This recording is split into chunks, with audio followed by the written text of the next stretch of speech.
Olá, tudo bem? Eu sou o professor Aguinaldo Antônio e estamos aqui mais uma vez. Luiz, tudo bem? Olá, bom dia a todos. E aí, Hilton, tudo bom? Beleza, tudo em ordem. Bom Tudo dia. bem, graças a Deus.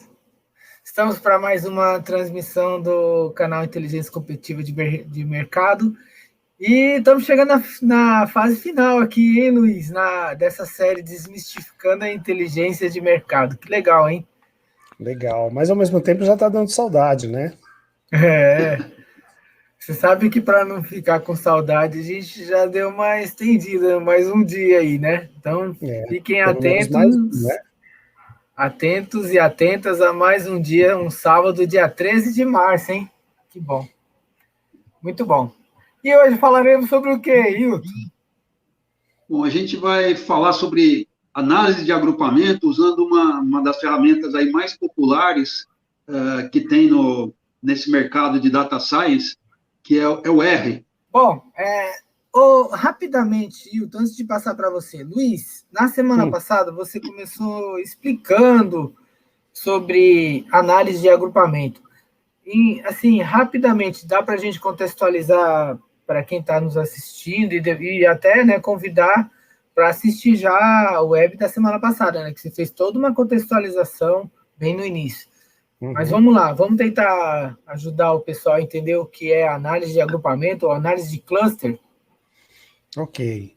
Bem, dentro da ciência de dados, aí nós podemos fazer algumas análises, né, alguns tipos de verificação sobre os dados, e uma das coisas que a gente pode fazer que é bastante interessante é justamente isso chamado de agrupamento, ou em inglês cluster, né, ou clustering, e consiste basicamente em você encontrar de um determinado conjunto de dados as características em comum que existem dentro de essa análise, essa amostra que você tem, né? Então, vamos supor que eu esteja analisando algumas pessoas que estão, né, características de pessoas que estão sob análise. Então, posso olhar, por exemplo, uma característica específica dessas pessoas, ou mais de uma característica ao mesmo tempo. Então, vamos supor que eu estou olhando características de idade, né, faixa etária.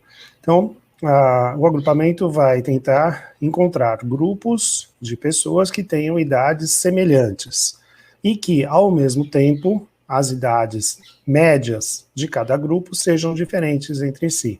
Então, eu poderia ter um grupo de pessoas que tem na faixa de 13 a 15 anos, um outro grupo de 20 a 25, um outro grupo de 35 a 40. Dentro do grupo 35 a 40, todos têm idades próximas, né, entre 35 e 40. Agora, as idades deles são bem diferentes do grupo de 20 a 25, que todos estão nessa faixa, que são diferentes das idades do grupo de 13 a 15 anos. Então, a verificação que se faz pode misturar vários fatores, como, por exemplo, a altura, o peso, a roupa, o gosto, qualquer coisa que a gente queira colocar junto. Então, cada variável que se coloca, a complexidade da análise aumenta, né? Para separar por idades é muito fácil, como eu falei, nem precisaria ferramenta alguma para fazer isso. Mas se nós juntarmos várias características na mesma análise, aí é mais complicado. E para que serve isso? Né? Nós podemos usar isso para uma segmentação de mercado, uma segmentação de atendimento ao cliente, para direcionar a nossa comunicação ou saber até quem vai ser designado para atender diretamente aquele público. Então, se eu identifico que dentro dos meus clientes na minha empresa, eu tenho clientes com características diferentes, que estão presentes nos diversos agrupamentos, eu vou montar estratégias de comunicação diferentes para cada um desses grupos, porque se eles têm diferenças, não faz sentido a empresa tratá-los da mesma maneira. Acho que isso resume um pouco aí o que é um agrupamento e como que a gente utiliza ele no mundo corporativo. Muito bom. E aí, Hilton, então, que tal? Já vamos direto para o R? Mostrar um pouco dessas aplicações. Eu só queria, antes de te deixar mais à vontade aí, você já está com tudo preparado aí, eu queria só comentar que nós estamos no dia 27 de fevereiro, no dia 4 de março faremos um workshop no no canal do Senac pelo Teams, até vou colocar já o link para você que está nos assistindo. Aliás, já estou colocando aqui, dia 4 de março, às 19h30, aqui a data, e o link. Inscreva-se. O tema é sobre a inteligência de mercado, tornando a sua empresa competitiva. Então, a gente vai lá conduzir um workshop falando um pouco sobre os cuidados que um empreendedor, uma empreendedora, um empresário precisa começar a ter, né, em termos dos dados que ele tem, né, da construção desses dados, até levar a construção de informações com dashboards, passando por mineração dos dados, mas assim de forma superficial. E uma outra novidade também, amigos, Hilton e Luiz, no dia 20 de março, eu vou dar mais uma canjinha aqui, nesse mesmo dia e horário. Eu convido vocês, eu sei que vocês nos ajudam bastante nisso. Já está tudo preparado, inclusive, para uma aulinha de... sabe aquela coisa de dados públicos que a gente discutiu na primeira aula? Faltou, não tivemos tempo de colocar no SQL Server, né? Então, que tal mostrar como que a gente tem os dados armazenados no Microsoft SQL Server e como a gente pode usar dali, né? Mostrar num painel, num Power BI ou... enfim, numa ferramenta que a gente consiga enxergar os dados de forma analítica, né? Aliás, do sintético para o analítico, então a gente consegue, né, de certa forma, mostrar a parte mais consolidada, né? Então, dia 20 de março, nesse mesmo dia horário, faremos uma apresentaçãozinha aqui. E aí, só em abril é que a gente retoma aí umas falas com o Alfredo, e a gente vai começar a consolidar um pouco, né, dessa coisa das tecnologias, com a parte voltada para estratégias, certo? Muito bem. Legal, quer dizer que vai ter mais uma live, então, depois dessa nossa extensão, já tem mais uma programada. Já tem mais aí uma. Tem umas férias longas de uma semana. Isso.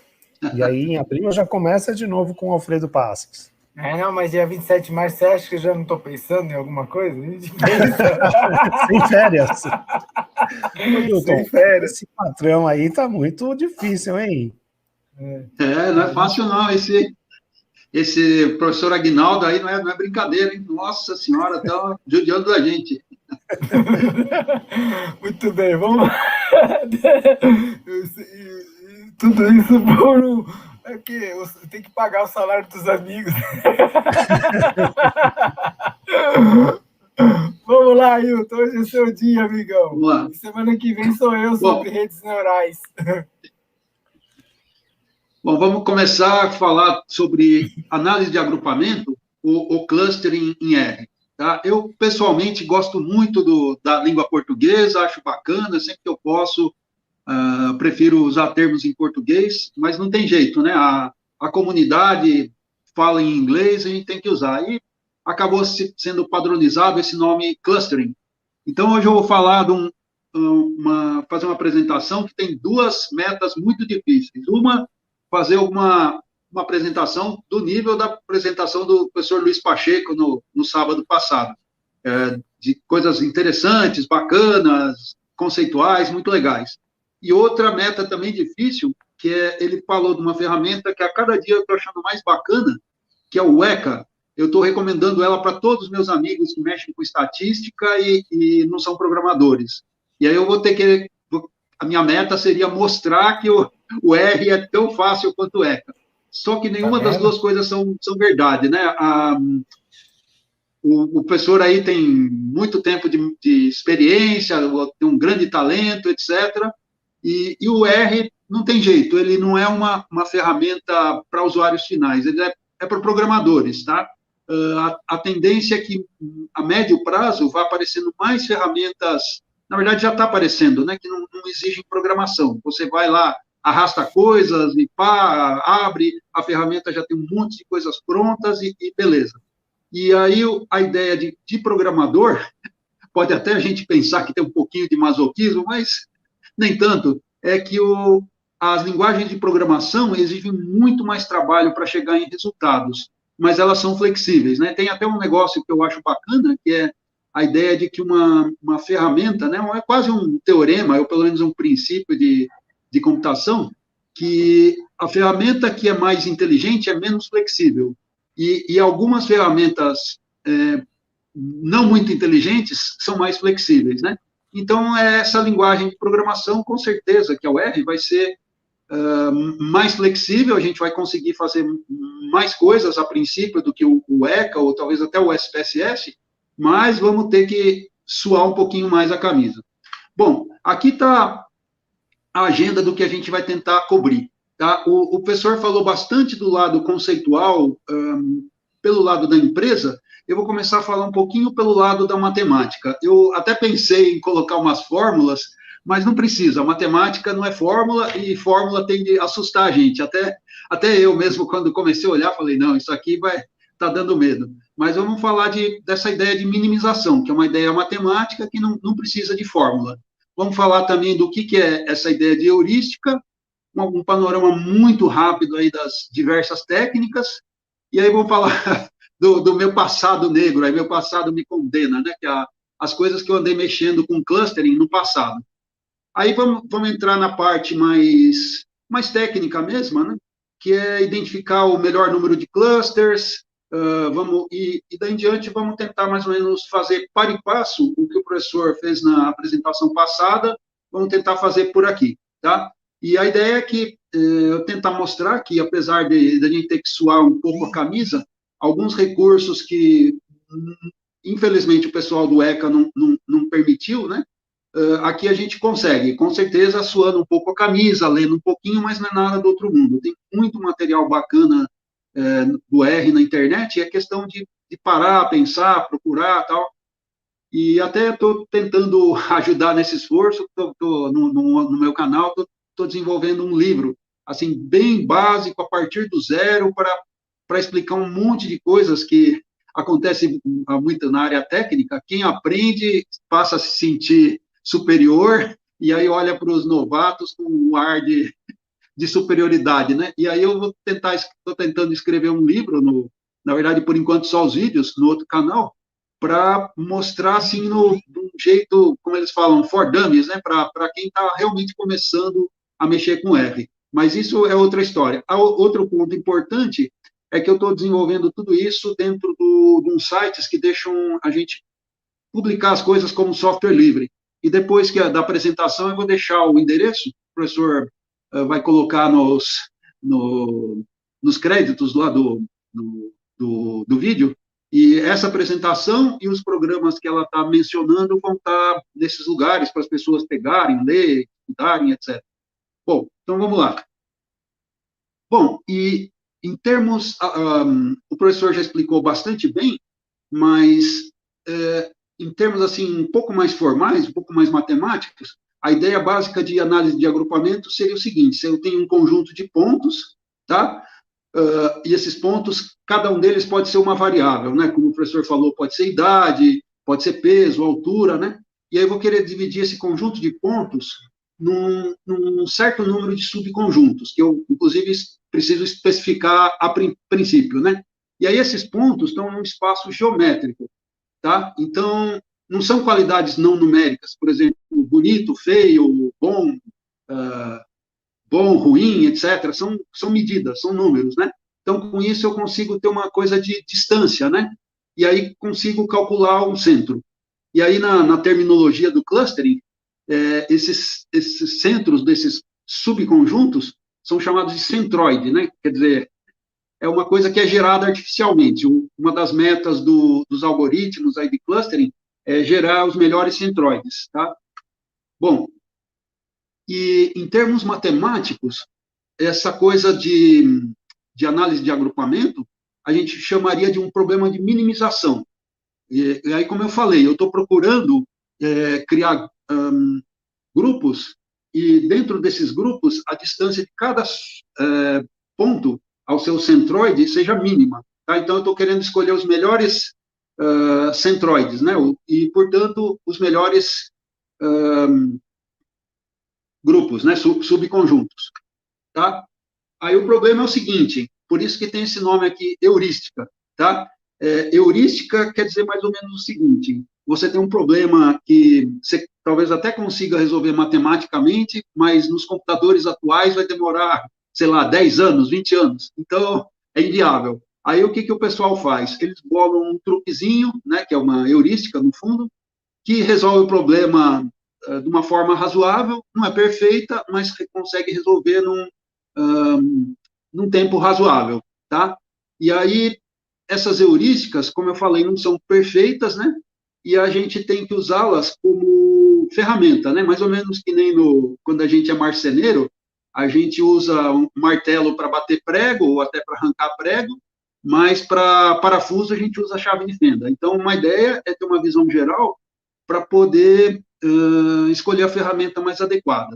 Tá? E um ponto importante, eu não vou dizer que todas as ferramentas são assim, né? Todas as técnicas de clustering são assim, porque eu conheço poucas, e mesmo que eu tivesse feito um doutorado, aí, estudado 10 anos, não daria para conhecer tudo, que a cada dia que você estuda uma, aparecem duas. Então, tem muitas técnicas novas, mas um ponto importante que eu vi, das poucas que eu conheci, é que elas são iterativas, né? Ela começa, o próprio algoritmo chuta lá uma subdivisão, né, dos pontos em subconjuntos, né, em grupos, e aí vai ajustando, né, vai dando um jeitinho de melhorar. E aí vai chegando, até chegar numa partição, quer dizer, uma divisão do conjunto grande em subconjuntos, que o algoritmo considere satisfatório, tá? E aí uma coisa que eu achei muito interessante nos vários algoritmos que eu já brinquei, é que eles convergem muito rapidamente e imensa maioria dos casos. Isso quer dizer o seguinte, ele tem lá um monte de passos para dar certo, né? Naturalmente, você não quer ficar 10 anos esperando, então, sei lá, você coloca, no máximo de 100 passos, tá bom. E aí, o que acontece? Os maledetos dos algoritmos, em 10 passos, já convergem, quer dizer, já chegam numa coisa satisfatória, né? Então, são algoritmos muito bem pensados, né? Os caras que trabalharam neles lá, matemáticos, coisas assim, são realmente feras. Eu sempre fico impressionado. E eu até já tentei, para melhorar o clustering, tentei jogar os palpites iniciais num ponto, mas não tinha jeito, eu sempre convergia para aquela mesma subdivisão. Realmente tem que tirar o chapéu para isso.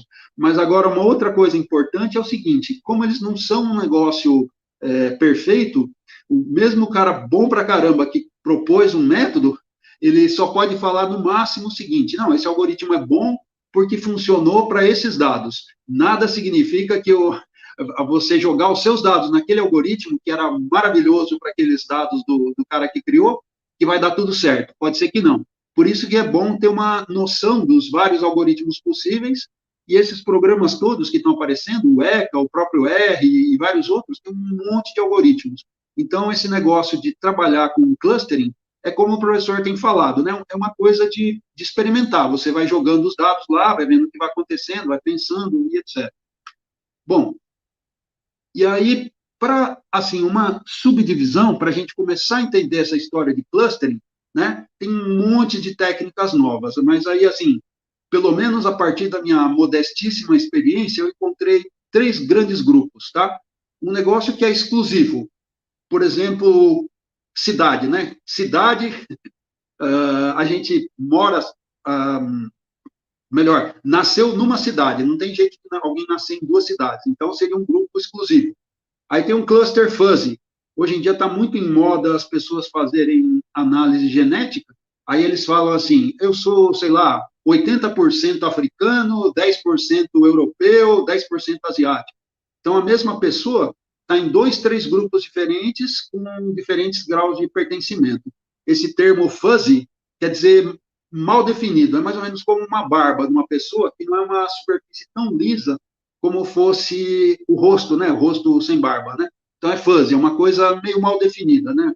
E tem uma outra coisa que é cluster hierárquico, né? Que é um ponto, a princípio pertence a um grupo, mas esse grupo vai ser parte de um grupo maior. E aí o exemplo clássico é essa história de ser vivo, né? Então, por exemplo, sei lá, um ser humano é um primata, mas também um mamífero, e vai indo, vai cada dia fazendo parte de grupos maiores. Então, aqui são 3, para a gente facilitar, né, já que, como dizem por aí, né, uma imagem vale mais do que 1000 figuras, né?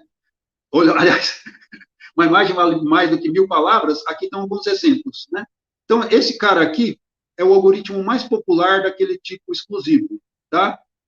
Não é o melhor, não é o único, mas é o mais popular, com certeza algumas vantagens tem. Então, aqui você tinha os dados uma certa disposição, aí o algoritmo foi lá e montou os grupos, né? Aí agora 2 problemas. Em primeiro lugar, o jeito padrão de desenhar os contornos dos grupos são essas elipses, né? E claro que aqui é um exemplo didático, então está tudo maravilhoso. Só que, naturalmente, na prática não é verdade. A gente vai ver que no nosso exemplo, essa elipse de um dos grupos invade a elipse do outro grupo. Não é que o negócio é fuzzy, é que é difícil de desenhar, às vezes, né? E a forma de desenhar é simplificada, mas o formato do grupo, se a gente fosse desenhar perfeitamente, né, de uma forma simplificada, pareceria uma espécie de uma ameba, um negócio todo mal desenhado. Assim, aqui entre colchetes está a literatura onde eu peguei a informação, né? Está o número, lá no final da apresentação tem os números das referências. Minha ideia é que algumas informações são bacanas, não dá para falar tudo aqui, mas quem quiser se aprofundar pode ir lá na referência. Bom, esse outro cara aqui é um exemplo de fuzzy, uma coisa fuzzy, mal definida. Aqui, ó, por exemplo, esse Mississippi está no grupo azul, tá? Então ele é só grupo azul. Mas agora, por exemplo, Oklahoma está no azul e no, sei lá, laranja, né? Então é aquela coisa de mal definida. Esses dados aqui são de coisas de criminalidade, etc., e já tem alguma informação interessante, que é o seguinte: para visualizar, como o professor comentou, eu poderia usar 10, 12 características para montar um grupo de clustering. Mas para representar, e às vezes até para fazer as contas, é muito melhor que eu reduza a 2 dimensões, né? E aí, uma das coisas que a gente vai ver bacana é que os algoritmos do R já fazem um pouquinho disso para a gente, mas a gente vai ver mais adiante. Bom, e esse aqui é o agrupamento, análise de agrupamento hierárquico, né? E aqui uma coisa interessante que como eu falei, a experiência da gente é muito limitada, e eu só conhecia análise de agrupamento hierárquica nesse sentido, quer dizer, você parte aglomerativo, você parte dos grupos menores e vai subindo, chegando nos grupos maiores. Naquele exemplo lá que a gente tinha comentado, isso aqui seria o grupo, vamos dizer, dos seres vivos, e aqui seria, sei lá, lagarto, peixe, não sei o quê, e vai subindo, né? E aí, mas uma coisa interessante é que existe análise de agrupamento divisiva, que ele parte do grupo grande e vai subdividindo. Então, é como eu falei, quem falar que conhece tudo de análise de agrupamento é um tremendo do mentiroso, porque cada dia tem coisas novas, as pessoas exploram propriedades novas dos dados, e é uma coisa bacana, né? Tem sempre o que aprender. Bom, e agora aqui falando das minhas experiências, né? Eu comecei a mexer com esse negócio de clustering em 1927, quando os computadores eram lenha. Quase isso, né? Então, é até uma brincadeira que o pessoal fala. Quando eu cheguei aqui, tudo era mato. Luiz, ele está entregando uma idade que eu não sabia. 1927 aí e tal. Que isso, em 1927 ele já mexia com o computador. Bom, por isso que ele sabe que ele é o nosso gêniozinho. Não, é brincadeira, é que tinha um quadro do Chico Anísio, de um cara que era muito mentiroso, que era o Pantaleão. Aí todas as histórias dele começavam em 1927. Então foi uma brincadeira, mas aí essa brincadeira envolve DNA. Agora eu não sei se ficou pior a emenda, né? Porque é verdade. O Pantaleão. Chico Anísio, ninguém mais sabe quem é. Né? Que é isso? É verdade. Mas aqui é uma brincadeira, né? A gente tem que fazer uma brincadeira para não ficar tão formal. Mas aqui uma coisa que é interessante é o seguinte: hoje em dia tem muita coisa que é o tal do código aberto, que é o código que a gente abre, olha, estuda, eventualmente, se tiver tempo, tiver competência, etc., com coragem também, né? Até pode contribuir, dar alguma ajuda. Mas em 1980 não tinha quase nada de código aberto. E aí só tinha um livrinho bacana, tal, muito bom, que colocava os... Não tinha nem internet nessa época. Acho que vai ter bastante gente que vai falar, como assim não tinha internet? Mas normal, houve um tempo que não existia internet. E aí as listagens vinham nos livros. Aí você ia lá e digitava no computador. E aí só tinha nesse livro, que era o mais popular de estatística, só tinha duas coisas de clustering, por distância e por correlação. E aí o pessoal, eu estagiei nessa área e tal, aí muitos anos depois, já era 2000 e não sei quanto, 2010, uns colegas de faculdade me pediram para ajudar eles com análise de agrupamento. Aí eu fui procurar e tomei um susto. Mas vamos falar aqui. Bom, tem uma coisa que eram duas coisas hierárquicas que tinham. Uma para distância, que você montava grupo com distâncias, né, e aglomerando, e outra correlação, que era por variáveis. Primeiro eu procurava as variáveis melhor correlacionadas e ia agregando até chegar na raiz, no caso lá dos seres vivos, né? E aí uma coisa que eu tomei um susto foi essa, os colegas me pediram, eu falei, beleza, deixa eu ver esse tal de R, é famoso, deixa eu procurar ele e tal. E aí fui procurar no R, não tinha nenhum desses algoritmos, tá? Agora, eu falo isso não só para dizer que eu sou velhinho, mas também para dizer que nesse negócio de análise de agrupamento não para de ser estudado, aprofundado, e aí eu nem consegui encontrar esses algoritmos antigos, né? E aí tive que aprender um novo, até foi bom e tal, né? Mas...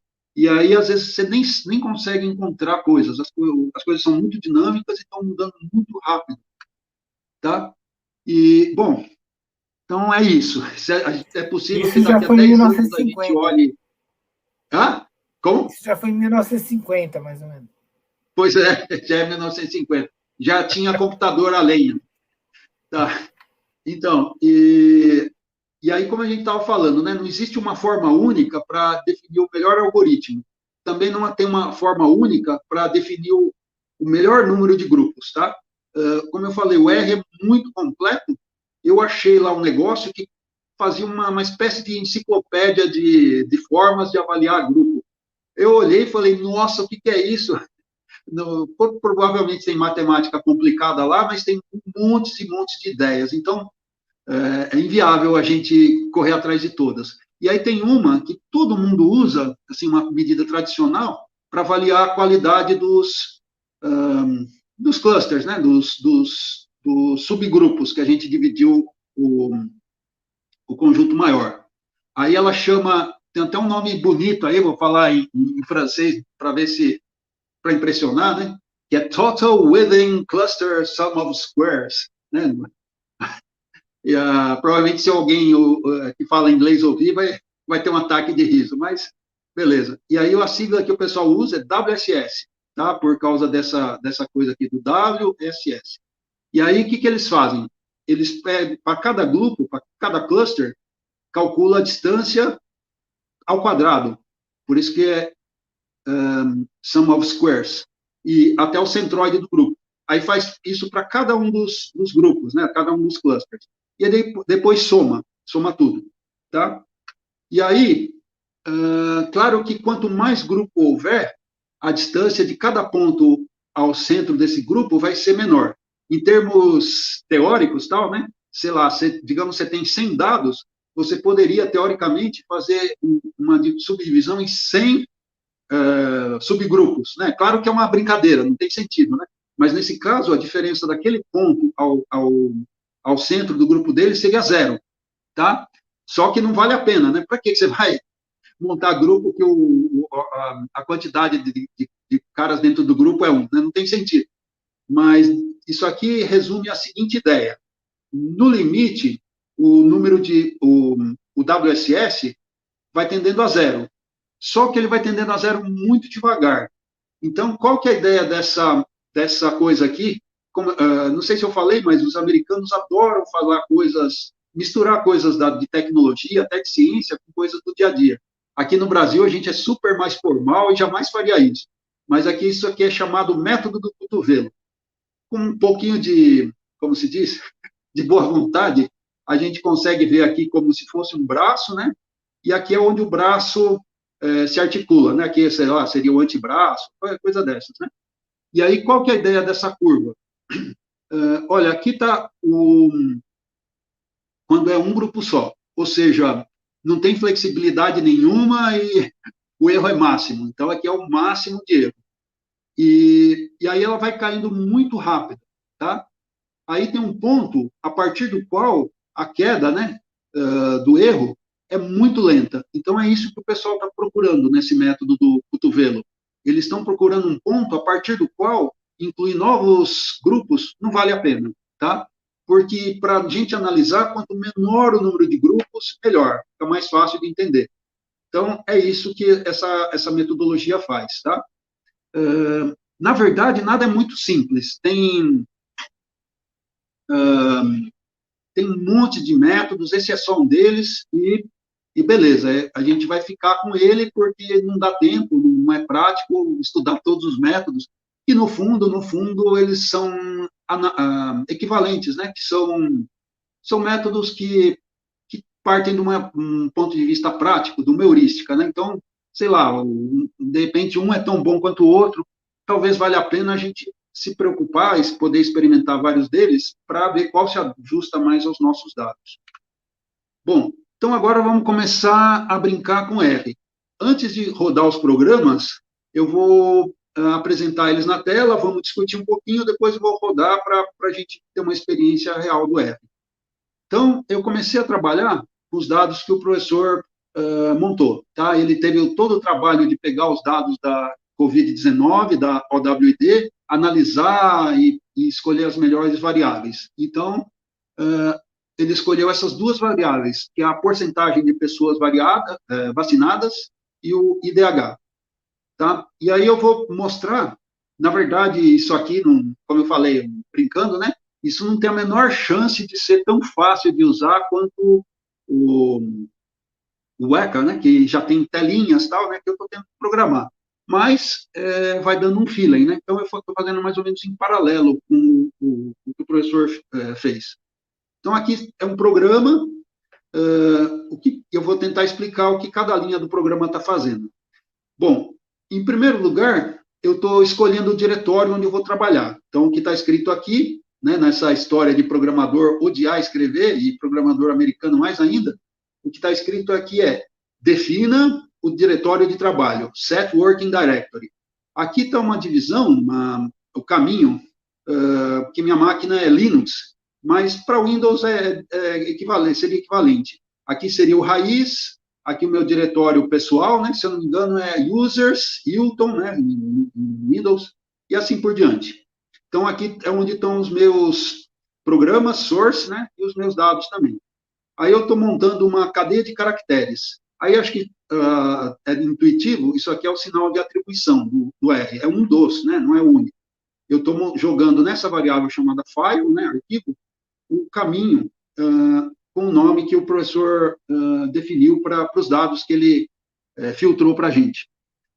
E aqui eu vou fazer a leitura. Aí um ponto importante, que mostra um pouco da flexibilidade do R, é que, normalmente, esse cara aqui é um pacote de dados do tipo chamado Comma Separated Values, ou seja, valores separados por vírgula, né? E aí, o problema da gente é o seguinte, os americanos, eles trabalham com o ponto decimal para separar a parte inteira do número e a parte fracionária, né? E aqui no Brasil, a gente usa vírgula. Então, o professor naturalmente, para fazer as manipulações dele, usou vários programas, e aí, em algum momento, o Excel, se eu não me engano, usou ponto e vírgula para separar os campos, né? E aí eu estou precisando avisar o R disso. Então, aqui está a palavra SEP de separador. Aí, como eu falei, os americanos odeiam falar palavra grande, né? E para eles, separador é uma palavra enorme, então vira SEP. Beleza. E aí, depois, eu vou chamar um programa que, em função dessas manipulações todas, acabou sendo introduzido um erro no IDH. E aí, eu vou chamar um programinha, essa é a forma de chamar o programinha, source. Depois a gente vai comentar o programinha. E, por último, depois que eu fiz essas transformações, eu vou salvar os dados com outro nome, claro, porque algumas das manipulações que a gente faz podem até estar erradas, nunca é sábio salvar no mesmo lugar. Então, eu vou salvar com outro nome, de repente tiver certo, está lá. Se não, tem sempre o original. Bom, isso aqui a gente já comentou numa aula anterior, que a gente falou sobre uma preparação dos dados, mas esse programa aqui, eu escrevi em português, que as palavras são claras, e eu não lembrava como escrevia em inglês. Até talvez desse para lembrar. Mas o que esse programa faz? A manipulação de dados que teve nos dados que o professor passou para a gente, tinha um problema. Naturalmente, o professor poderia ter corrigido, mas a ideia da gente aqui é fazer um negócio mais ou menos parecido com a prática, com o dia a dia, né? Para as pessoas não acharem que é um mundo maravilhoso e depois, quando vão fazer, tem lá algum susto, né? E então, ele passou alguns dados com algum problema, e aqui eu estou mostrando como eu corrijo. O problema foi o seguinte: em função das manipulações em diversos programas, o IDH, que normalmente vai de 0 até 1, perdeu o 0 ponto, né, o 0, né, e aí foi como se multiplicado por 1000. Então, por exemplo, uma coisa que era 0,853 virou 853. Mas aí teve até um outro problema, uma coisa que era 0,92 virou só 92. Então, o que esse trechinho de programa está fazendo? Ele está andando em cima da tabela de IDH, tá? Pegando o índice do 1, que no R começa em 1, e vai até o final da tabela. Isso aqui, length, quer dizer comprimento, né? Isso aqui, no R, significa o seguinte: table é o pacotão geral de dados, e IDH é a coluna. Isso aqui é o dólar, o cifrão, como queira, é o separador para dizer que é a coluna IDH dentro da tabela table, tá? Então, o que eu estou fazendo? Eu estou perguntando, quem conhece programação, esse colchete aqui é o jeito mais padrão de você usar indexação. E indexação, claro, todo mundo sabe, é mais ou menos como fosse um andar num prédio, né? E aí eu estou perguntando o seguinte: se o IDH é maior do que 100, divide por 1000. Então, era aquele caso que era 0,953, virou 953, eu vou dividir por 1000, vai ficar 0,953. Agora, aqui, se for aquele caso que era 92, né, eu vou dividir por 100, aí vai ficar 0,92, tá? Bom, então agora a gente já fez a normalização deixou os dados bacaninhas, né? E como o professor está sempre explicando, o professor Luiz Pacheco, a gente, raramente, quando a gente recebe um pacote de dados para fazer análise de dados dele, etc., data science, todas essas coisas, a gente não pode achar que está tudo certinho. Então, a primeira coisa é estudar os dados, e foi o que eu acabei fazendo, tal, e encontrei essas questões, né? E aí é normal, não tem nada, como eu falei, a gente está montando uma sequência de coisas que é realista, não é o mundo ideal, né? A gente está querendo mostrar, através desses erros, não que a gente não trabalhou nos dados antes, mas até ao contrário, que a gente chegou a introduzir erros neles que seriam facilmente resolvidos, justamente para mostrar para as pessoas como resolver esses problemas que vão ser encontrados na vida real. Bom, então aqui a gente vai fazer duas coisas. Primeiro, a gente vai criar um pacotinho de dados que não é chamado de data frame, tá? Frame, literalmente, quer dizer moldura, ok? E moldura de dados. Esse conceito aqui é muito útil porque em data science e áreas semelhantes, frequentemente a gente tem que escolher lá um pedacinho dos dados. Então, esse cara aqui, data frame, é um jeito simples de criar novos pacotinhos de dados a partir de um pacotão maior. Então, o que eu estou fazendo? Eu estou criando essa variável df, que é uma data frame, tá? E aí estou falando, bom, estou dando os mesmos nomes para facilitar as coisas. Estou criando uma variável dentro dela que é people vaccinated per 100, a partir do campo com o mesmo nome lá da table. E outra variável com o termo IDH. Aliás, isso foi uma coisa bacana que o professor fez, porque no original estava em inglês e era o nome por extenso, que era Human Development Index, que você fica olhando e pensando, mas o que é isso? E aí o professor teve o carinho de transformar em IDH, que é uma coisa mais comum, que a gente entende, 4 olhos já entende, né? Porque tem bastante coisa aqui em inglês que a abreviação é diferente e tal, e você fala, mas que coisa que é essa? Agora, quando está lá com o nome certinho, beleza. E fora que esses nomes são monstruosos, né? Melhor um nome pequenininho. O próximo passo, eu vou fazer uma coisa que chama, em português, chama normalizar, mas em inglês eles usam o termo scale, tá? Escalar, né? Que é o seguinte, a princípio, essas coisas aqui de pessoas vacinadas por centena, né? É uma porcentagem. Então, por exemplo, 10% vai ser número 10. E aí vai ser muito maior que o IDH. O IDH, acho que eu precisei lembrar disso, mas a ideia básica é que ele começa com 0, que seria o pior país do mundo, sei lá, o inferno, vamos dizer assim, né? E vai até 1, que seria, sei lá, o paraíso, né? Só para memorizar, né? Então, ficaria muito desproporcional o poder dessa variável pessoas vacinadas por centenas ou porcentagem, né? E com o poder dessa variável IDH. Então, essa primeira variável influenciaria muito. Como aqui, nesse caso, eu não tenho, sei lá, talvez numa outra análise, mas nesse caso eu não tenho certeza que uma das variáveis é mais importante que a outra, eu vou fazer essa transformação. O que significa essa transformação? As variáveis vão passar a ter média 0 e desvio padrão 1, tá? E aqui, nesse programinha, na última linha, tem um sumário, tá? É uma coisa útil do R para resumir os dados no caso dessa data frame. Aí até ficou muito esquisito. A gente bate o olho e fala, vixe, está errado. Porque no caso das pessoas vacinadas por centenas, que naturalmente vão de 0 a 100, ele colocou o mínimo como menos 0,458. Você fala, nossa, mas que absurdo. Mas é justamente para padronizar as variáveis. E colocou o máximo como 4,15. Desculpa, 4,15, arredondando, né? E aqui, mesma coisa do IDH. Eu acabei de falar que o IDH vai de 0 a 1, e aqui está esse negócio me desmentindo. Pô, IDH negativo? Mas não é, porque a gente fez essa transformação e está garantindo que essas duas variáveis têm a mesma média, 0, né? Está aqui, ó, min, e o mesmo desvio padrão, que é 1, tá? Então, ficou esquisito, mas as duas variáveis agora têm mais ou menos o mesmo poder, vamos dizer, para influenciar o agrupamento. Bom, agora a gente pode fazer o agrupamento de verdade, né? Mas aí, para fazer esse agrupamento, a gente tem que escolher o melhor número de grupos, como a gente já comentou antes, né? Aí está o nome do programinha, tá?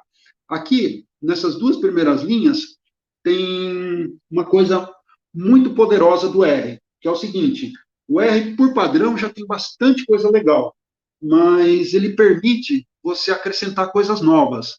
Aqui está sendo chamada com o nome library, né? Biblioteca. Tá? Quando eu comecei a estudar inglês, eu falei, pô, mas o que tem a ver biblioteca com livraria? Mas é assim que os maledetos falam. E aí são 2 pacotes que estão sendo carregados. Um chamado cluster, aqui eu anotei do lado para que serve, tá? Porque é uma coisa útil, porque esses comentários, depois, ao princípio, na hora que você faz o programa, você sabe, mas depois que você fez o programa, você fala, para que eu usei isso mesmo? E eu sempre comento para poder eu mesmo memorizar, né? Então, se eu escrever várias vezes esse comentário, eu vou ter na memória claramente, quando eu precisar o pacote para funcionalidade básica de agrupamento, ele se chama cluster. Tá, é um nome mnemônico, mas, de repente, eu podia não lembrar, né? Podia pensar que era clustering, mas não, é só cluster, tá? E a outra coisa é um pacote bacana, tudo, né? Para representar clusters, tá? Bom, e aqui é a chamada. O R tem além das estatísticas, o R tem um negócio muito bacana, que o poder dele de gerar gráficos é fantástico. Tem gráfico de tudo quanto é tipo, tudo quanto é gosto, cor, tem coisa pra caramba. Mas, inclusive aqui teria muito mais opções, mas em função justamente de ser simples, eu estou fazendo o mais limitado que eu posso, tá? Então, aqui eu estou usando a menor quantidade de parâmetros possíveis. Primeira coisa, claro, eu estou tendo que dizer de onde vêm os dados. A segunda coisa, eu estou dizendo qual método de agrupamento que eu vou usar, é caminhos, tá? Como eu falei, é o método mais popular, o pessoal usa ele de baseada aí, então vamos usar ele. E esse outro método é o método de representar, de desenhar, que é aquele que a gente já comentou, que é o tal do WSS, tá? Bom, agora vamos ver o desenho que esse cara fez.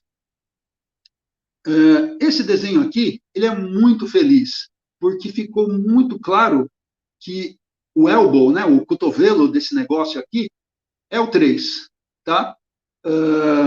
Por quê? De repente, estava decrescendo rápido, começou com 1, que é o pior WSS, e decresceu rapidão de 100 para 75 com 2, e com 3 grupos, caiu para 25. Daí em diante, ele está caindo devagarinho. Então, o 3, sem dúvida nenhuma, é o cotovelo.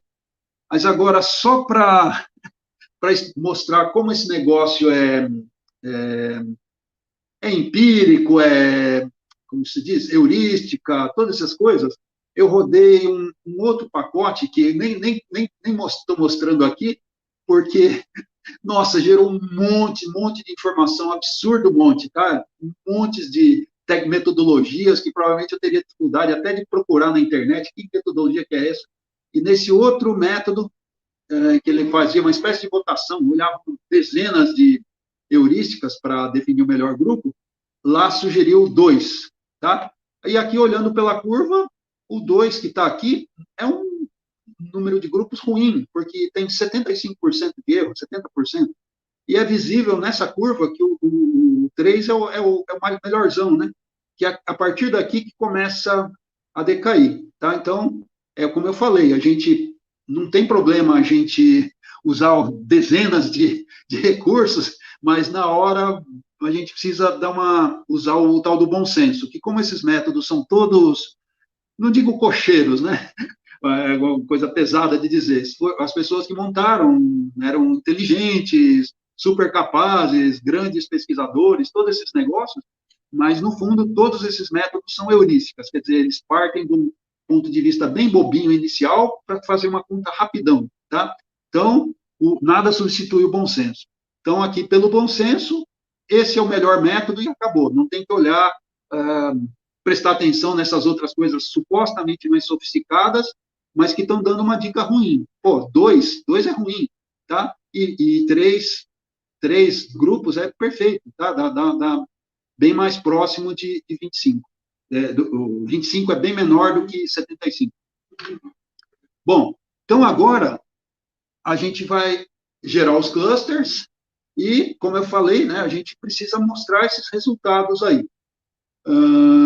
Bom, e naturalmente, depois do desenho, que vai ficar um negócio meio... o professor selecionou um número razoável de países, mas ainda assim são 54, né? Coisa pra caramba. E aí depois a gente vai mostrar os países. Oi, desculpa. Luiz, antes, para você beber uma aguinha aí, Hilton. Vou tomar uma aguinha, bem lembrado. Luiz, diga. A gente vai perder a hora da xepa mais uma vez, porque agora é que vai começar o bicho pegando aqui, hein? Vixe, e agora, hein? Só ligar lá no pastel, pedir para segurar o pastel lá pra gente, hein? Agora que a gente já pegou o WhatsApp da moça da feira, a gente consegue pedir para reservar e passar lá e pegar lá no drive-in.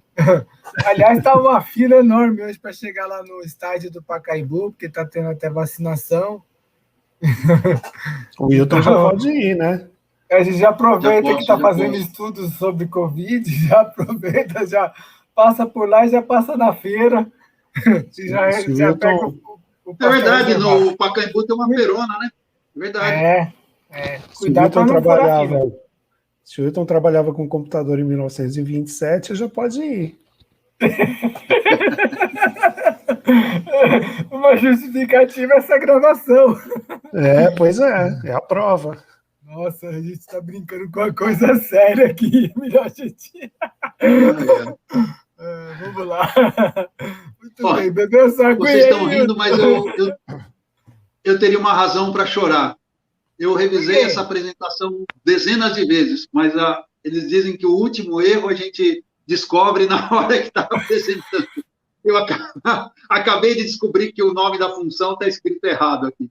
Mas tudo bem, vamos lá. A função chama clusplot, e eu escrevi cusplot. Depois eu reviso, juro que reviso. Então, aqui está o programa, né? Bom, não sei se está claro, mas a gente está fazendo vários programinhas pequenininhos. Então, as variáveis que estão sendo criadas dentro do espaço do RStudio. Então, por isso, eu estou podendo reusar as variáveis. A rigor, por exemplo, esse library cluster, eu nem precisaria carregar, porque a gente já tinha aqui nesse programa anterior. Mas, como eu falei, eu escrevo essas coisas para eu mesmo me memorizar. Então, aqui, ó como é simples gerar esse cluster. Não é tão simples como no programa janelado, como o SPSS ou o ECA, mas é simples. Para quem gosta de programar, isso é muito simples. Então, o que está escrito aqui? Eu estou gerando um cluster, um conjunto de clusters por caminhos, com 3 clusters, porque a gente viu que 3 é o melhor número. E aqui, eu estou atribuindo essa variável. Só uma brincadeirinha aqui com o inglês. Isso aqui eu estou aproximando o melhor conjunto de pontos. Não sei se é melhor de fato, mas é o melhor que o caminho se indicou, né? E aqui tem uma palavra que é fit. Que é o termo em inglês, eu vou falar porque eu já apanhei bastante para memorizar isso, e é o seguinte, sempre que eu aproximo um modelo, a palavra em inglês é fit, to fit, né? E então, o que está escrito aqui eu estou gerando um cluster, aproximando um cluster pelo método caminhos com 3 grupos, né? 3 subconjuntos, 3 clusters. E agora aqui eu vou desenhar. Essa função, ela é muito impressionante. Bom, lembra que eu falei que o professor falou, claro, lembrou, que a análise de agrupamento pode ser feita por um número muito grande de variáveis. Naturalmente, tanto pela matemática quanto pela dificuldade da gente entender, quanto menor o número de variáveis, é melhor. Mas, às vezes, não tem jeito. Eu tenho problemas que 2 variáveis não resolvem.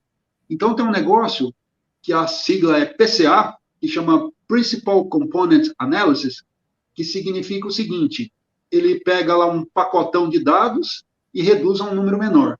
E aqui, no caso, ele está sendo usado para escolher um conjunto de fatores menor, no caso, 2 fatores só.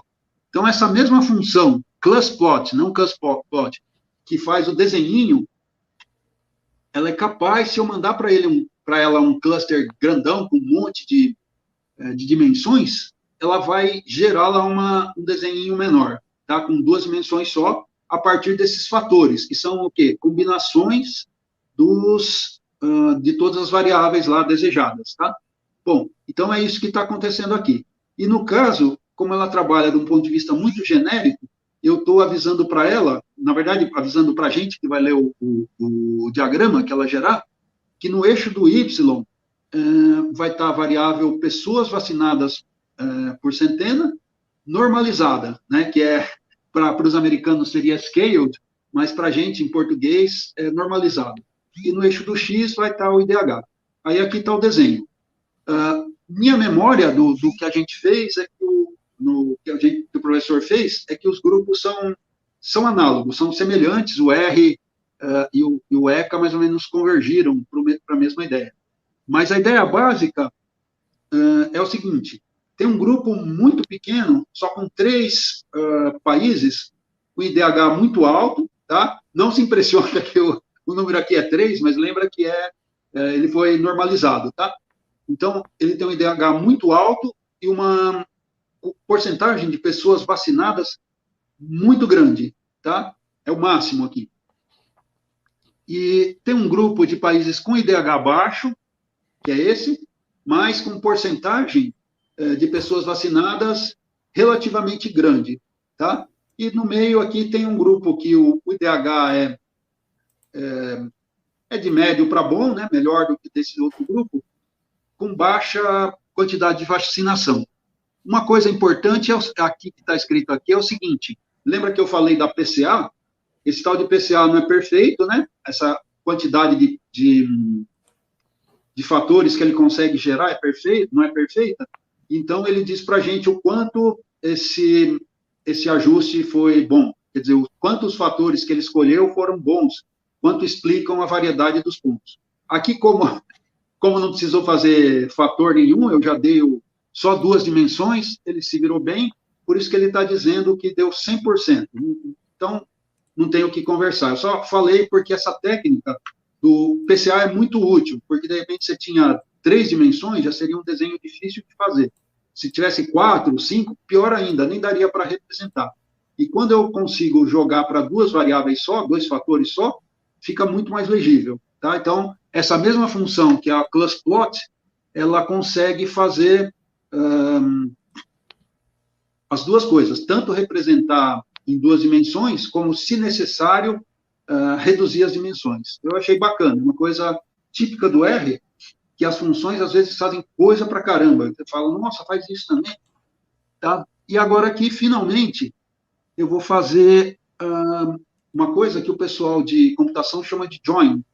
Join quer dizer pegar 2 tabelas de banco de dados, principalmente, né? Pegar 2 tabelas e montar uma terceira combinando os dados delas, né? O professor, os professores aí mexem muito mais com banco de dados do que eu, que sou mais programador, com certeza eles vão me corrigir, mas vamos fingir que está tudo certo. Então, o que eu estou fazendo? Eu estou pegando a tabela do KM3 Fit, pegando esse grupo aqui, ó, esse vetor aqui. O que tem esse vetor? Ele, para cada um dos pontos, ele diz em qual grupo que o vetor, que aquele ponto ficou, tá? Aquele ponto do vetor. Beleza? Então, eu estou montando uma tabela vazia, um vetor vazio que chama grupo. Uma outra coisa importante. Não sei se vocês repararam, no R o padrão é usar nomes minúsculos. Aqui eu estou usando nomes maiúsculos para ficar um relatório mais bacaninha. Eu, pelo menos, gosto de relatórios com as palavras colocadas em maiúsculas, né? Mas é só uma questão de gosto. E aqui outro ponto importante é que no R tem várias formas de fazer o sinal de atribuição. Essa é uma delas, que é o igual. Outra que está aqui é essa setinha. Beleza. Então, aqui eu gerei um vetor vazio, de números inteiros, com o mesmo comprimento dessa coisa aqui, cluster. Tá? E deixei uma coisa de país. Qual que é a minha intenção? É gerar uma listagem onde eu vou ter os países e os grupos deles, tá? Fica muito mais legível do que colocar em números. Então, aqui eu criei uma estrutura de dados, né, uma data frame, a partir daqueles 3 vetores. Grupo, em primeiro lugar, depois país e depois linha. O que é essa linha? Linha é o seguinte, quem é programador sabe que muitas vezes as coisas dão erradas. Então, aqui vai ser uma tentativa minha de ter um campo a mais para eu poder checar na tabela se tudo deu certo. Tá? Então, vou copiar a posição desse país na tabela original. E aqui, o que eu estou fazendo? Eu estou fazendo aquele mesmo for e andando em cima do vetor de clusters, né, de grupos. Bom, aqui eu estou copiando essa variável só para ficar mais pequenininho, né? E aqui estou copiando essa coisa aqui de país. No original chamava location, e o professor preservou. Então, aqui, como eu falei, eu estou copiando a posição original na tabela, copiando o grupo. E uma outra coisa que eu achei interessante, está dentro daquela história que a gente já conversava. Os dados que a gente recebe, muitas vezes, não estão perfeitamente adequados ao programa que a gente está usando. Eles rodavam de boa em outro programa, mas no seu que você está rodando, não está de boa. Então, por exemplo, o Excel, que é o programa que o professor Luiz Pacheco usa, se vira de boa com espaços em branco dentro do CSV, tá? É uma coisa bacana do Excel, é muito legal. Mas o R não se vira. Então, o que eu descobri? Quando eu estava fazendo isso aqui, já achava que estava tudo certinho, que como no original, CSV gerado pelo Excel tinha esse espaço em branco, e o R não sabe lidar com esse espaço em branco, estava vindo para o nome do país um monte de espaço em branco. Então, aqui, o que eu fiz? Eu chamei uma função, eu não sabia decor, mas o R tem um help maravilhoso, e eu descobri essa função. Trim quer dizer cortar. Então, WS quer dizer white space, espaços em branco. Então, o que essa função está fazendo? Está cortando os espaços em branco à direita e à esquerda do nome do país. Então, vai ficar uma listagem mais bacana. Bom, e aí, então, essa primeira parte que era o join. E agora, depois que eu fiz o join, eu vou mostrar. Bom, nessa primeira linha aqui, ixi, já deu uma hora. Pô, tinha feito a apresentação para dar menos tempo, mas acho que o pessoal vai perder bastante, mas normal. Então, aqui eu vou ordenar a estrutura para poder mostrar.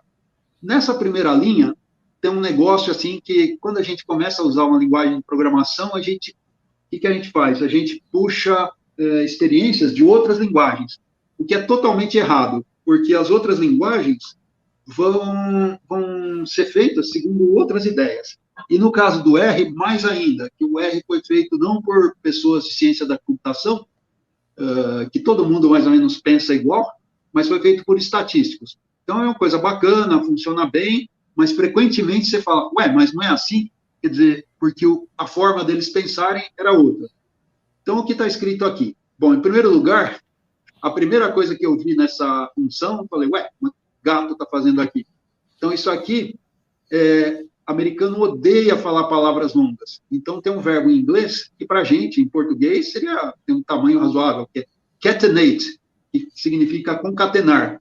Mas, para o americano, isso é uma monstruosidade, uma palavra igual ao nosso inconstitucionalissimamente. Né? Então, eles cortam a palavra. E aqui está, a gente vê cat, mas não deve pensar no gato, deve pensar no concatenar.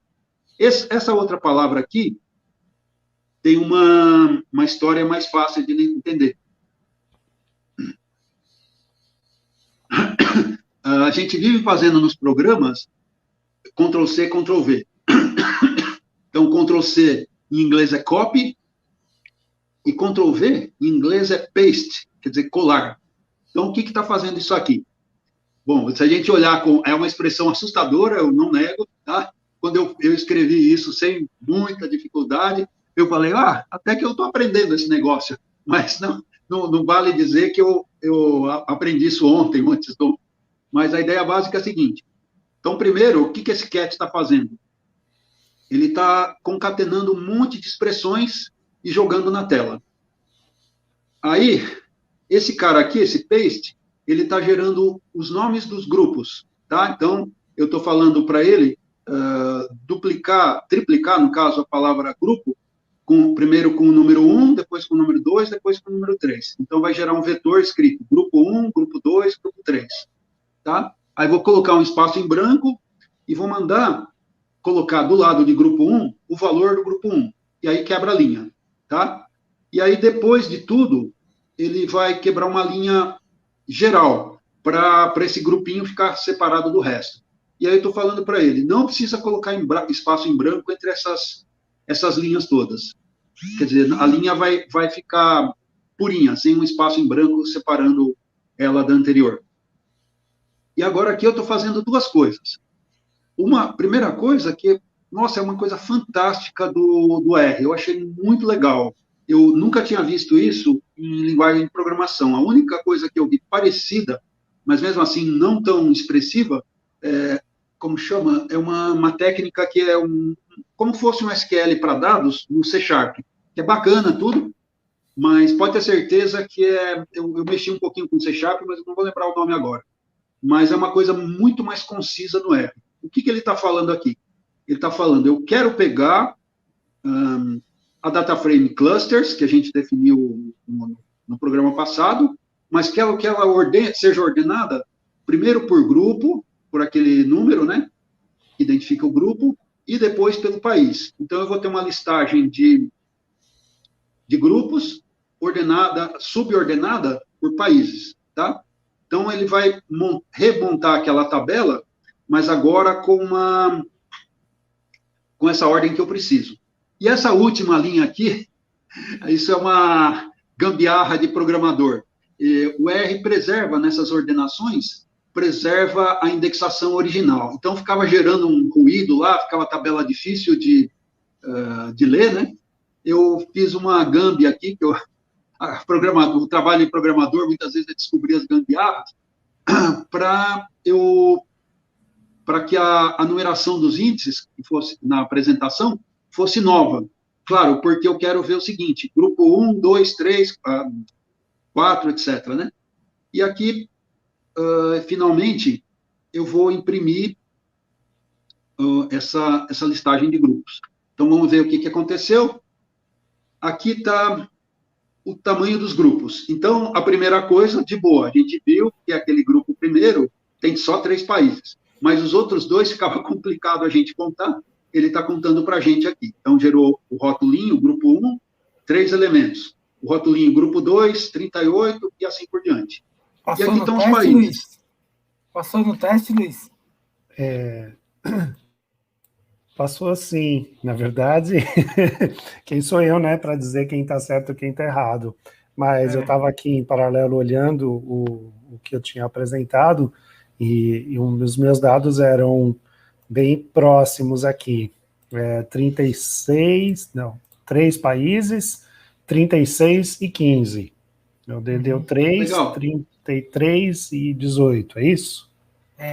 Não, 38 e 13. Sim, tudo bem. 38, 13 ou 35, 15, tem uma diferença muito pequena aí das diferenças, Sim. né? Então, bem interessante, né? A gente teve uma divergência muito pequena aí, significa Sim. que as ferramentas têm bastante similaridade, né? A gente está usando os mesmos métodos, etc. Eventualmente, só a forma de implementar, a quantidade de iterações é que acaba levando para esse ajuste. Muito importante você ter falado isso. Quando o Hilton falou do WSS, ele mostrou aquele grafiquinho da queda. Uhum. E ali é o ponto de inflexão que a gente decide onde mais, onde menos, que pode dar essa diferencinha aí, certo, Hilton? Não, na verdade não. Bom, em primeiro lugar, eu acho que foi uma falha minha, porque a minha proposta inicial era mimetizar, né, replicar ponto por ponto o que o professor fez. Mas ali era número de grupos, certo? Então, mas uma coisa que eu achei muito interessante, que o professor, não sei se por informação do ECA ou pela intuição dele, escolheu o mesmo grupo, mesma quantidade de grupos, igualzinho a minha. Agora, essa pequena diferença que está aparecendo é porque eu fiz aquela transformação, que em português a gente chama de normalizar, mas os americanos chamam de scale. Então, é essa pequena diferença. Na verdade, teria dado uma diferença maior se como chama? Os dados, eu depois olhei, os dados de porcentagem não estavam, sei lá, por exemplo, 10% era 0,1, não estava como porcentagem, vamos dizer assim, né? Se tivesse como, se eu não me engano, estava menor, né? Mas essa pequena diferença é só essa transformação que eu fiz. Eu deveria, acho que para ficar igual os dois, comparável, né, as duas coisas, eu não deveria ter feito aquela transformação. Eu só achei interessante comentar, porque é uma coisa que eu vi bastante gente fazendo e eu achei de bom senso. Mas, talvez, assim, como eu falei, não é nada certo, seguro, perfeito, né? É só porque eu achei que valia a pena não deixar um dado prevalecer sobre o outro. Mas, de repente, pode ser útil que o dado de vacinação, de porcentagem vacinada, prevaleça sobre o IDH, né? Porque, afinal de contas, ter um IDH muito bom e não ter vacinação, né? Mas eu só achei importante colocar esse comentário. Eu tenho lido bastante essa coisa dessa transformação. Eu tenho lido bastante coisa de gente fazendo análise de agrupamento no R, e muitas vezes eles fazem essa transformação. Então, foi só um comentário. Mas que bom que deu... Se quiser, pode seguir. Sim. Então, é isso. Aqui está a listagem dos países. Eu acredito que deu praticamente tudo certinho. E uma coisa bacana é que, nesse dia que o professor escolheu, a gente do Brasil está no grupo que tem IDH menor, que, por exemplo, dos Estados Unidos, mas, proporcionalmente, a gente vacinou mais gente. Então, só para voltar aqui no desenho, a gente está nesse grupo aqui, ó. E aqui, esse grupo de países que tem IDH maior, teoricamente, são mais ricos, proporcionalmente vacinaram menos do que a gente, que está num país, vamos dizer, mais pobre, né, com IDH menor, e vacinou, mas assim, proporcionalmente vacinou mais gente, tá? Então, é essa a ideia da apresentação, tal. Eu juro que esses programas estão rodando, se brincadeira, hein? Mas se o tempo não tiver muito apertado, eu posso rodar eles lá, mas caso contrário, aqui estão as listagens.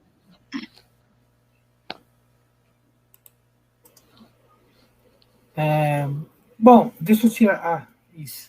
Obrigado, Luiz. Desculpa, bom, aí... eu fui botar um negócio aqui, ele foi direto para o stream, não era para ter ido, era para só ter aberto aqui. Não, desculpa. Tudo bem. Fez bem, tá ótimo.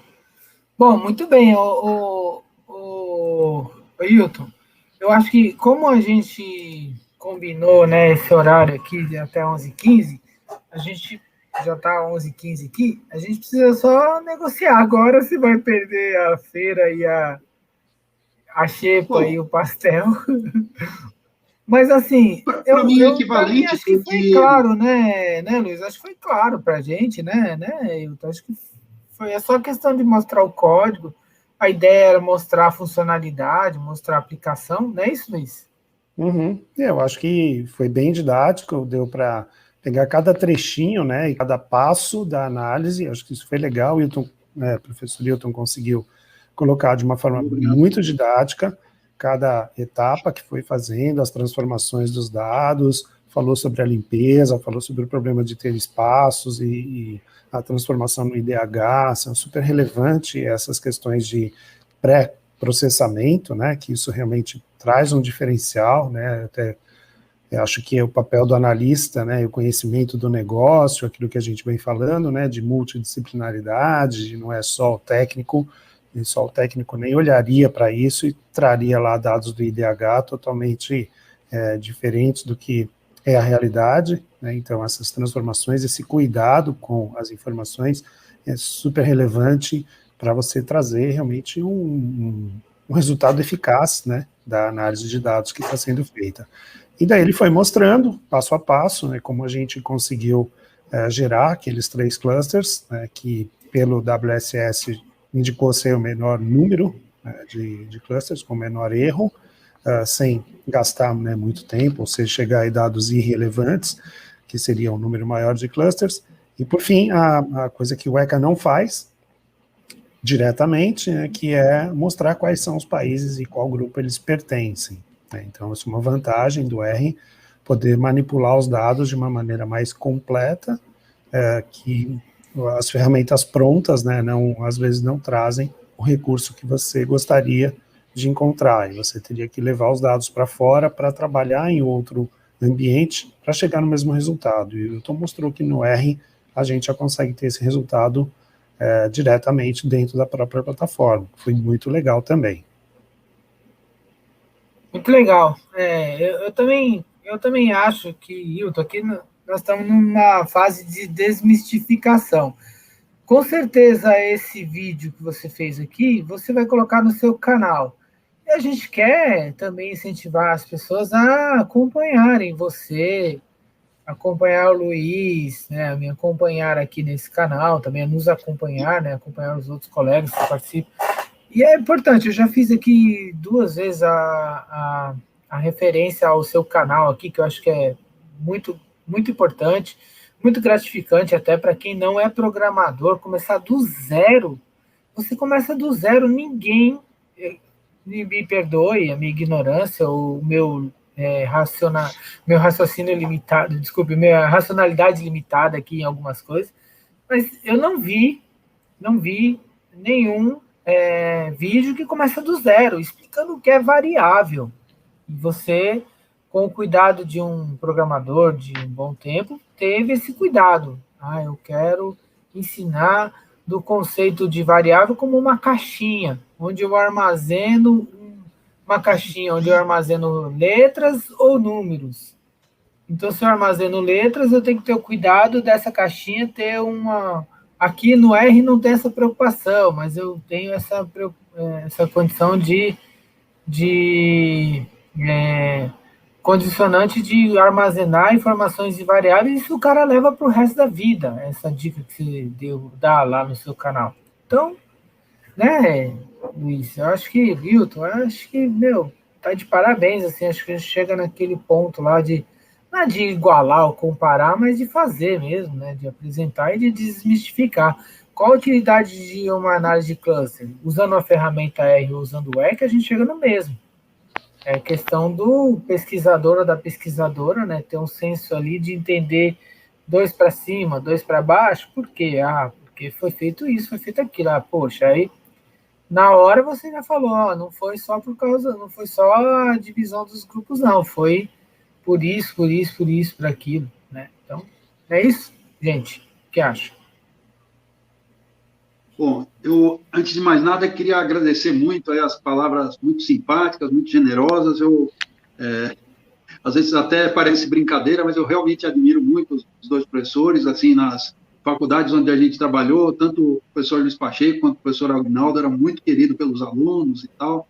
Então, você também. Mesmo que tenha sido só gentileza, significa muito para mim, como chama?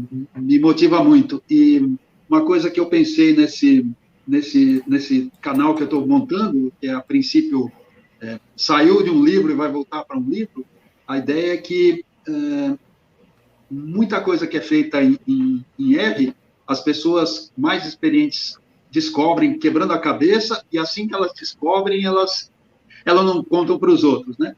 E aí o único livro semelhante ao que eu achei interessante, que seria discutir tudo o que está acontecendo, seria um livro muito básico, porque tem faculdades, o programador, depois que aprende um pouquinho de programar, vai usar Java, vai usar C#, coisa assim. Mas o estatístico, depois que ele aprende o curso básico de programação, ele vai usar R. E aí eu achei um único livro que tem essa pegada. Ele pega um programador muito iniciante e vai explicando em detalhes. E eu achei muito relevante, porque, como eu falei, o R tem um ponto de vista, né, como eles falam, um paradigma bem diferente dos outros. No fundo, eu estou fazendo um livro e vídeos para mim mesmo, porque eu já tive a experiência de começar a mexer com R, assim, com intervalos muito grandes. Quando você chega, sei lá, a segunda, terceira vez, depois de 2, 3 anos de não mexer, você fala, nossa, mas o que é isso? Como funciona? E aí, no fundo, eu estou querendo escrever um negócio que seja muito fácil, que daqui, sei lá, mesmo que eu não trabalhe significativamente com R, daqui 3 anos eu olho e falo, é assim. E aí eu espero ajudar outras pessoas que estão mais ou menos na mesma pegada, né? Então é isso. Bom, agradeço muito a oportunidade, foi bacana a gente estar junto aqui, conversando, trocando figurinhas com pessoas que eu acho admiráveis, realmente, e vamos que vamos. Aprendemos junto. Eu queria reforçar isso que você falou de livros, de dicas, porque, assim, a gente em algum momento da vida é instigado a aprender alguma coisa específica, difícil, chata, que dá para aplicar no dia a dia, que dá para aplicar nas empresas. Aliás, você ouviu essa semana, né, o pessoal dizendo, olha, isso que você está desenvolvendo aí nos seus estudos, ele é interessante porque ele é voltado para aplicação no mercado e isso é relevante, né? Então, as pessoas acham que quem está estudando, está na academia, está pensando só para academia, né? Claro, tem que ser relevante para academia, tem que escrever, tem que fazer passo a passo, mas tem que levar alguma aplicação prática para o dia a dia, né? E assim como o Luiz ganha comissão, né, com a venda do ECA e tudo mais, né, Luiz? Ganhou Comissão, comissão. Eu ganho comissão de uma comissão. coisa gratuita é zero. Eu também ganho com livros aqui que eu compro, eu mesmo compro, nem ganho, eu ganho uma comissão grande com os livros. Mas acho que é importante a gente mostrar, né? Por exemplo, esse aqui, estão vendo bem aí? Tá um Deixa pouquinho eu colocar grande. mais para frente, acho que é assim. Aí, Traz Análise isso, porque... estatística com R para leigos, né? A cara aqueles livros para dummy, como o Hilton falou, eu acho que a gente não tem que ter vergonha nenhuma de dizer Sim, que sim, para quem está sim, sim, começando, né, é didático isso aqui. sim, Já é um sim. passo, já é um passo posterior àquilo que você ensina no seu canal, viu, Hilton? Já é um passo Ah, sim, posterior. com certeza. Não, É, uma... Recentemente eu descobri que o livro R for Dummies, né, é mais avançado que o meu, porque eu pois estou com é. a seguinte perspectiva, que eu estou querendo mostrar para alguém que sabe mexer com, por exemplo, com vetores em C, como são os vetores do R. E, por enquanto, eu estou realmente supondo muito pouca coisa. Talvez um outro material eu faça a coisa mais rápida.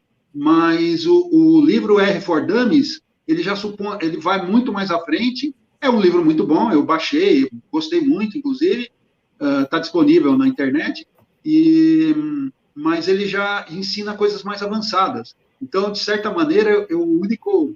Até uma vez eu vi um cara dos desenvolvedores principais do R que falou exatamente isso, a bateria está acabando. Né, não, Sempre mas assim. a gente já acaba. Mas, ó, deixa eu aproveitar e mostrar outra aqui, ó. Deixa eu ver se vocês estão... R para ciência, data science também, né? Isso já é um pouco mais voltado para isso que nós estamos fazendo aqui no nosso dia a dia também, né? Aqui, né? Nesse curso de desmistificação. Também é um livro legal. Outro livro que aí não tem a ver com R, e a gente não vai conseguir entrar nessa discussão ainda, porque ela é muito Sim. recente e pertinente, mas acho que vale citar, né, o uso do Uhum. Python para essas análises que a gente está fazendo Sim, aqui, né? sim. Acho que é legal. Eu ainda sou uma pessoa com pouco conhecimento em Python, então nem me atrevo ainda.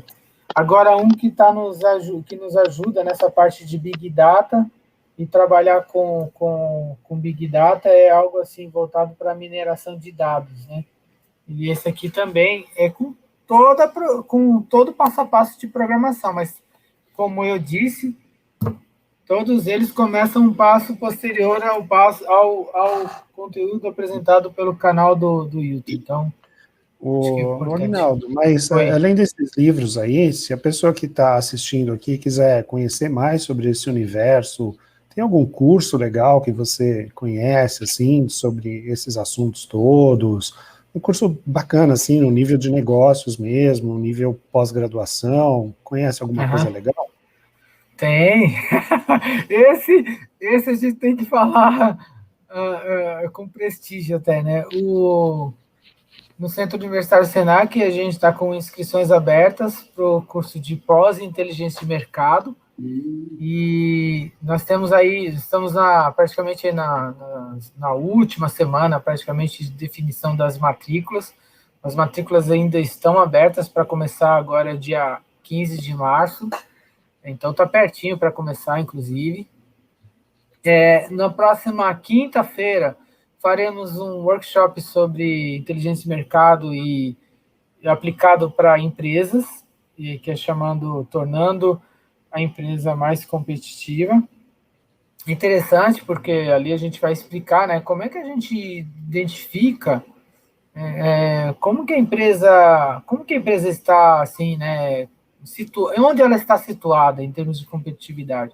Então a gente tenta ali mostrar alguns caminhos baseado em coisas importantes que ela tem, quantitativos, contagens, em termos de produtos, de filiais, de subsidiárias ou de marcas que ela tenha, ou ainda, né, que ela atenda, ou o número de clientes. Então, em cima disso tudo, a gente consegue fazer uma análise importante, né, da empresa, da situação dela, e aí ele enxerga, né, com o capital que ele tem ou com o investimento que ele está pensando em planejar, como é que ele chega lá na frente.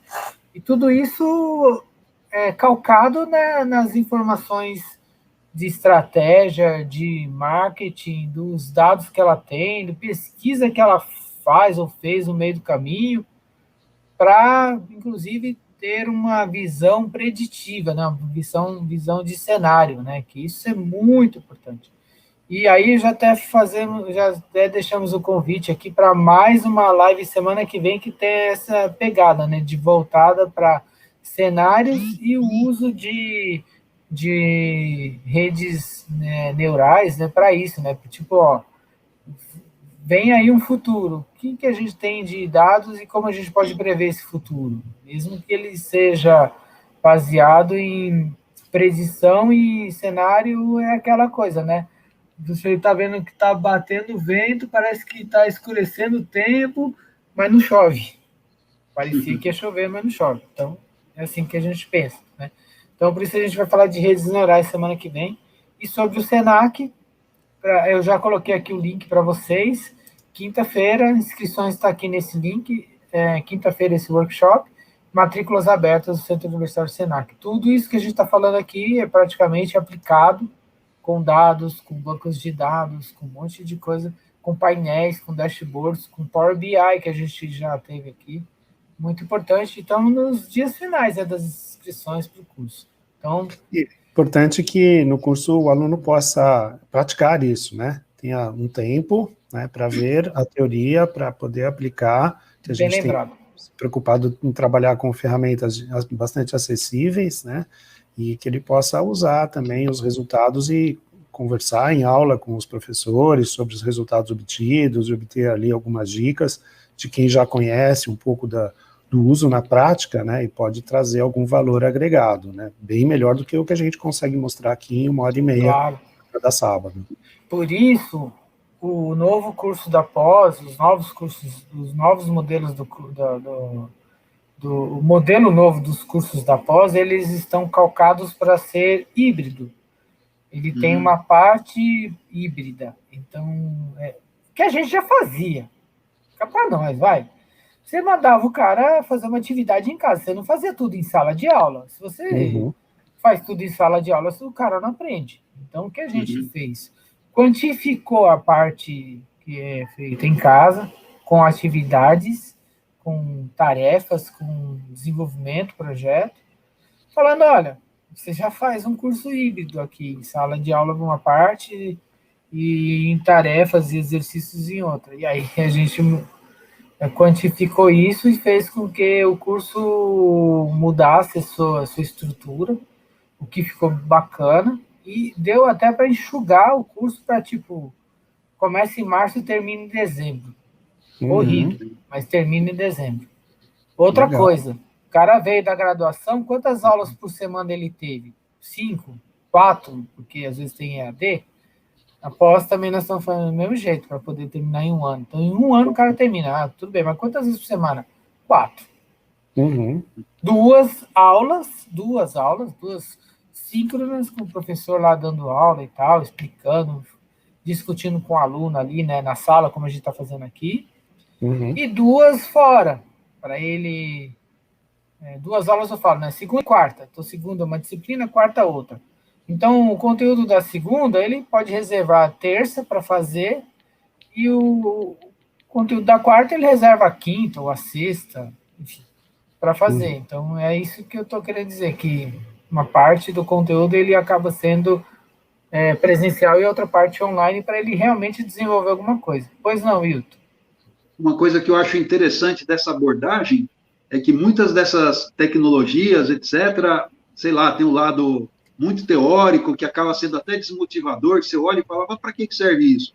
E esse negócio do curso ter a parte, claro, de estatística e tal, mas ter a parte de aplicação é muito, muito importante para você ter motivação para aprender. E, na verdade, acaba sendo também essencial para quem quer mexer com essa história toda de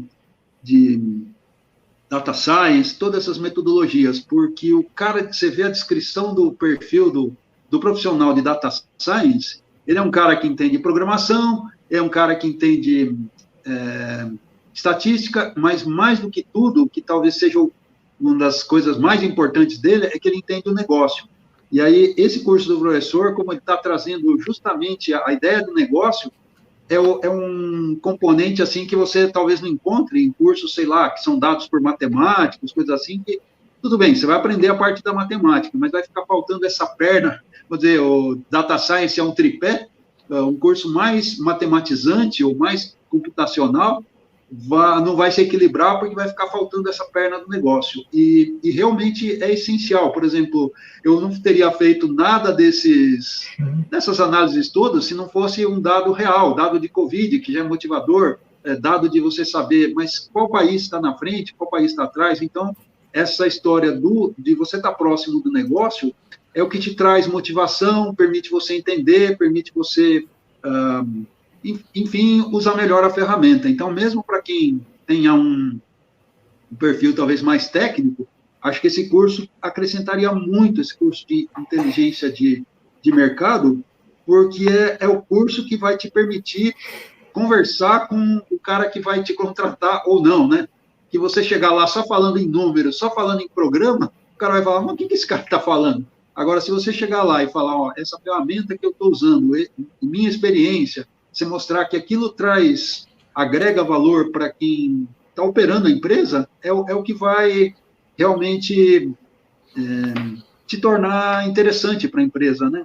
Não tem jeito, a empresa precisa vender, ela não vai ficar fazendo programa de computador por nada, né? Não vai ficar fazendo média, esse padrão a troco de nada, né? Ela quer, no fundo, ela quer vender, quer se colocar melhor no mercado, e é isso que um curso como o do professor está trazendo, né? Trazendo uma visão melhor do mercado, uma visão mais inteligente, né? Então, eu estou conseguindo entender e, inclusive, estou aprendendo muito vendo as lives que o professor generosamente está trazendo aí com gente muito fera de várias áreas, tem sido uma experiência muito bacana. Até vale a oportunidade de falar aqui, a gente conseguiu incluir no CRA, no Conselho Regional de Administração de São Paulo, a gente conseguiu sugerir e criar um grupo lá de excelência. Tem vários grupos, tem mais de 30, não lembro exatamente quanto. Tem vários grupos de excelência que discutem assuntos voltados para estratégia e administração. E a gente acabou de criar agora em março, dia 16 de março, é o lançamento do grupo, oficialmente. Do grupo de excelência e inteligência competitiva, que tem essa visão de estratégias aplicadas na administração, o que é muito importante e bacana também. Né? Inclusive, eu convidei aqui a professora Érica, que é a esposa do Luiz, e ela faz parte desse grupo com muito, muito orgulho, porque ela é uma pessoa que dedica também para esse estudo, ela tem uma disciplina voltada para isso e contribui demais. Muito bom. E acho que é isso. A Érica também né, da área de TI, tem um bom conhecimento, né, de TI e tem essa visão de estratégia também, que ajuda muito, né, Luiz? Com certeza. É uma ótima profissional aí, estudiosa, pesquisadora na área. Tem esses dois lados, realmente, que se complementam, né? E, além disso, parece que esse grupo também tem muitos profissionais aí bastante experientes, inclusive de fora do Brasil, né? Para trazer experiências internacionais também. Tem duas pessoas de Portugal, inclusive, que dá para fazer uma conexão bacana com elas, né? São duas mulheres, inclusive. O que ainda é mais interessante, esse grupo é um grupo bastante diversificado, né? Diverso em termos de homens, mulheres e localidades e conhecimento, o que ajuda bastante. Tem acadêmicas e tem também profissionais do mercado, muito bacana. Tem pessoas que já trabalharam inclusive em empresas de inteligência de mercado que a gente já conhece há bastante tempo, que tem nome para isso, de inteligência de mercado aqui no Brasil, dentre eles o Serasa, né? Não estamos ganhando dinheiro, mas a gente pode falar, que todo mundo conhece, né? E, enfim, e contribui demais. e é um grupo bem interessante. Então, se alguém desejar ir conhecer, né, sobre o grupo, né, e o conteúdo que esse grupo vai começar a inserir no portal do CRA, é só entrar no crasp.gov.br, ou procura lá o site do CRA de São Paulo, e dentro do portal procura lá grupos de excelências, e você vai encontrar lá que tem o grupo de excelência e inteligência competitiva. Inteligência competitiva. E você vai ver lá os integrantes, os membros, e o coordenador do grupo é o professor Alfredo Passos, que vocês conhecem bem, que está aqui todo instante publicando conosco aqui nesse canal, a Érica, e outros que, inclusive, palestram aqui nesse canal também. Miguel Feio, o Elton Brasil, Ricardo Poli, Fátima Mota, da SPM, Prestígio, que fala de liderança, a Janete, que tem essa nossa pegada aqui de conhecimento, que acho que dá para a gente trazer a Janete aí uma hora aí para misturar os nossos assuntos aqui, que é importante, né, para não falar que é só o grupo da Luluzinha ou o grupo dos bolinhas, né? Enfim, é muito interessante. Mas acho que importante isso, foi importante vocês terem abordado isso agora no final, mesmo que a gente tenha extrapolado a hora, mas acho que foi muito importante ter comentado isso, porque, de fato, poucos sabem o que a gente faz e o que a gente produz, e é importante a gente valorizar isso a todo instante, não é isso, senhores? Perfeito, muito bom. Vamos lá para os nossos pastéis e xepas? Eu já mandei a mensagem, pro meu já está reservado aqui.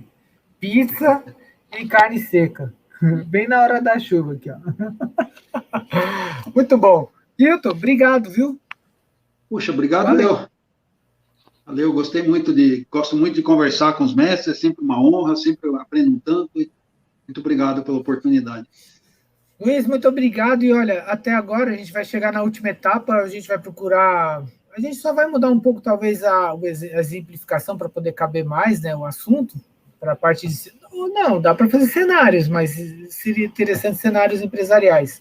Mas, enfim, a gente tem que lembrar, né, que a gente está com menos informação e mais... É bom a gente buscar isso, né? Menos informação, mais formação. Menos aulas expositivas e mais pesquisa, é o que a gente está tentando fazer aqui junto, né, para todos e todas aqui. Não é isso? Beleza? Muito Beleza. bom. Parabéns, Hilton. Excelente sua apresentação, muito didática, gostei muito, aprendi muito, como sempre, né? Sempre a gente está aqui aprendendo coisas novas. Parabéns. Muito bom. Obrigado. Valeu. Agradeço a generosidade e vou fazer força para merecer palavras tão bacanas. Pô. É isso. Mas, de qualquer modo, já vou tomar essa cerveja de hoje em comemoração. Isso aí. Beleza, muito obrigado. Eu não estou tomando Valeu. cerveja, mas eu tenho que pensar numa hora em tomar uma cerveja dupla, porque comemorar com vocês esses dias que a gente está passando aqui, está chegando na reta final, né? E comemorar a qualificação que eu passei essa semana aí apertado, né? Muito bacana. Isso aí, parabéns. Muito bom. Valeu. Quase, então, doutor. Valeu. Quase, abraço, quase. pessoal. Vamos lá. Tá na trave. Você também. Vamos lá. Um abraço, hein? Valeu, tchau, gente. Valeu. Bom final de semana, pessoal. Até mais. Valeu. Tchau.